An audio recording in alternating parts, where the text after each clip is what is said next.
வணக்கம், welcome to மகள் YouTube channel. இன்றைக்கி நம்ம கோஸ் கூட்டு பார்க்க போகிறோம். அதனால் என்ன பருப்புனா கடலை பருப்பு வச்சு செய்ய போகிறோம். அதை எப்படி செய்யலாம்னு பார்க்கலாம் வாங்க. இப்போது நம்ம கடலை பருப்பு கோஸ் கூட்டு இன்றைக்கி வைக்க போகிறோம். அதுக்கு கடலை பருப்பு 1 மணி நேரத்துக்கு முன்னாடி ஊற வச்சுருக்கேன். இப்போ அதை எப்படி செய்யலாம்னு பார்க்கலாம். அதுக்கு இப்போ ஸ்டவ் ஆன் பண்ணிவிட்டு ஒரு குக்கர் வச்சுருக்கேன். இந்த கடலை பருப்பை இதில் சேர்த்துடலாம்.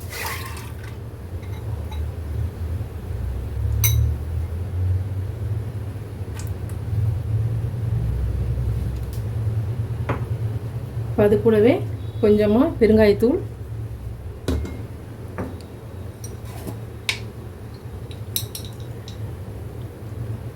மஞ்சள் தூள்,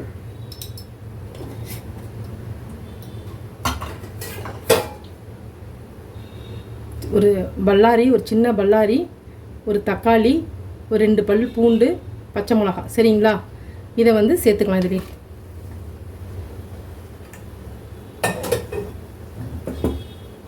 இதில் தேவையான அளவு நம்ம தண்ணி விட்டுறலாம்.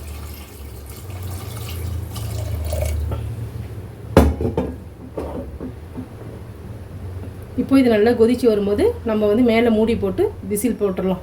இப்போது நல்லா தண்ணி நல்லா கொதித்து வருது. இந்த ஸ்டேஜில் நம்ம கொஞ்சமாக நல்லெண்ணெய் விட்டுக்கலாம். ஏன்னா நல்லா வேகிறதுக்காக. சரிங்களா? இப்போ நம்ம குக்கர் மூடிடலாம். நம்ம வெயிட் பால் போட்டுடலாம். ஒரு 4 விசில் வரணும். அது வரைக்கும் வெயிட் பண்ணணும். இப்போது பருப்பு வேகிறதுக்குள்ளே நம்ம கோஸை ஸ்டீம் பண்ணி எடுத்துக்கலாம். அதுக்கு ஸ்டீமர் வச்சுட்டு வாஷ் பண்ணி நறுக்கி வச்ச கோஸை இதில் சேர்த்துடலாம்.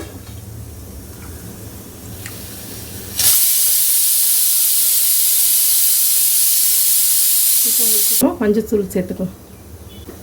இப்போ இது ஒரு 10 மினிட்ஸ் நல்லா ஸ்டீம் ஆனால் போதும். இப்போது கோஸ் நல்லா ஸ்டீம் ஆகிடுச்சு. இதையும் ஆஃப் பண்ணிடலாம். இப்போது கோஸ் கடலைப்பருப்பு வேக வச்சுட்டோம். கோஸை நம்ம ஸ்டீம் பண்ணி வச்சுட்டோம். இப்போ அதை நம்ம தாளிச்சிடலாம். சரிங்களா?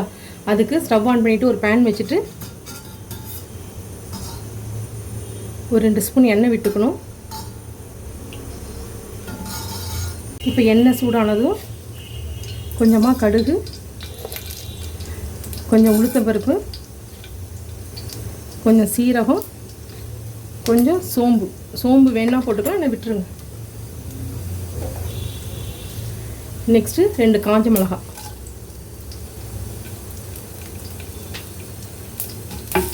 நல்லா இதை வறுத்துக்கணும். இப்போது நல்லா வறுபட்டுருச்சு.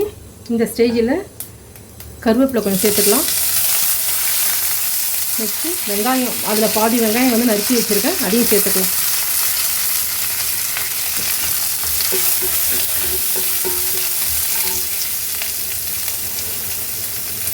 இதுக்கு தேவையான அளவு கல்லுப்பு சேர்த்துக்கலாம்.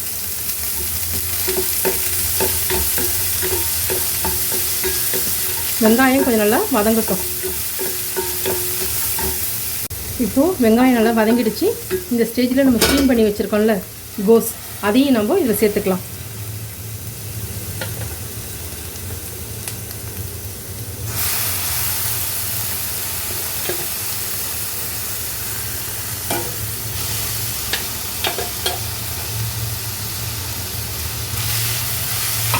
சேர்த்து எல்லாத்தையும் கலரி விட்டுருங்க.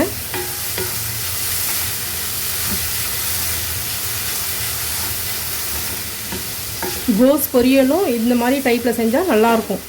இது மாதிரி செஞ்சு இதில் தேங்காய் பூ போட்டுடணும். அதுதான் கோஸ் பொரியல்.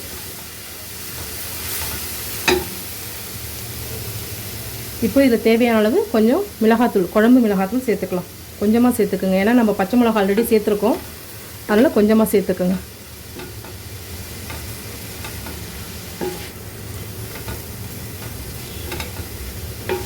கொஞ்சம் நல்லா வதங்கட்டும். கோஸ் நல்லா வதங்கிடுச்சு. இதை இப்போ நம்ம பருப்போடு சேர்த்துடலாம். இப்போ நல்லா பருப்பு வெந்துருச்சு. அதோட இப்போ இந்த கோஸை சேர்த்துடலாம்.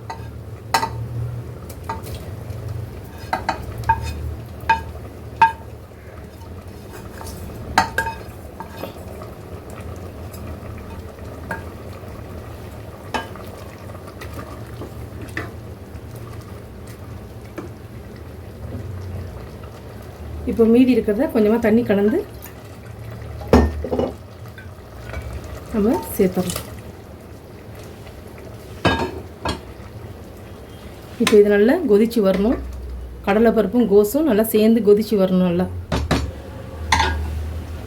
இப்போது அந்த பருப்பு கொதிக்கிற நேரத்தில் நம்ம இதை வந்து அரைச்சிட்டு வந்துடலாம். தேங்காய், கொஞ்சமாக கொத்தமல்லி தழை, கொஞ்சமாக முந்திரி, கொஞ்சோண்டு சோம்பு,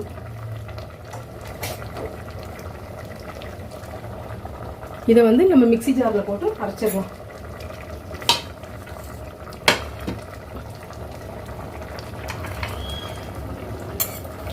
ஏன்னா கொத்தமல்லி தழை போட்டு கொஞ்சமாக அரைச்சா டேஸ்ட்டு நல்லா வரும்.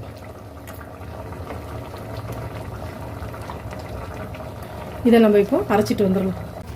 இப்போ கோஸும் கடலைப்பருப்பும் நல்லா சேர்ந்து நல்லா வெந்துருச்சு. இந்த ஸ்டேஜில் நம்ம அரைச்சிட்டு வந்திருக்கோம்ல, அதை நம்ம சேர்த்துடலாம். இதில்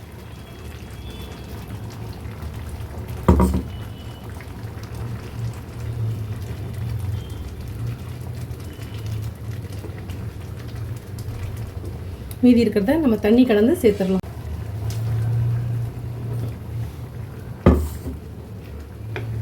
இந்த ஸ்டேஜில் உப்பு இருக்கா என்னன்னு சொல்லிட்டு பார்த்துங்க, கரெக்டாக இருக்கா என்னன்னு சொல்லிட்டு பார்த்துங்க.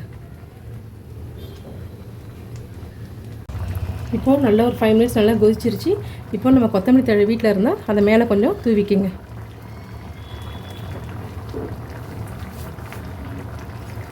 அவ்வளோதான், நமக்கு இப்போ கோஸ் கூட்டு ரெடி ஆயிடுச்சு. இது நம்ம சாதம், சப்பாத்தி, தோசை எல்லாத்துக்குமே இதை நம்ம சைட் டிஷ்ஷாக நம்ம வந்து யூஸ் பண்ணிக்கலாம். ரொம்ப டேஸ்ட்டாக இருக்கும். இப்போ நம்ம ஸ்டவ்வை ஆஃப் பண்ணிடலாம். இப்போது சுட சுட சாதத்துக்கு நல்ல சுவையான கடலைப்பருப்பு கோஸ் கூட்டு, சரிங்களா? ரொம்ப டேஸ்ட்டாக இருக்கும். நீங்களும் ட்ரை பண்ணி பாருங்கள். பிடிச்சிருந்தா லைக் பண்ணுங்கள், கமெண்ட் பண்ணுங்கள், சப்ஸ்கிரைப் பண்ணுங்கள்.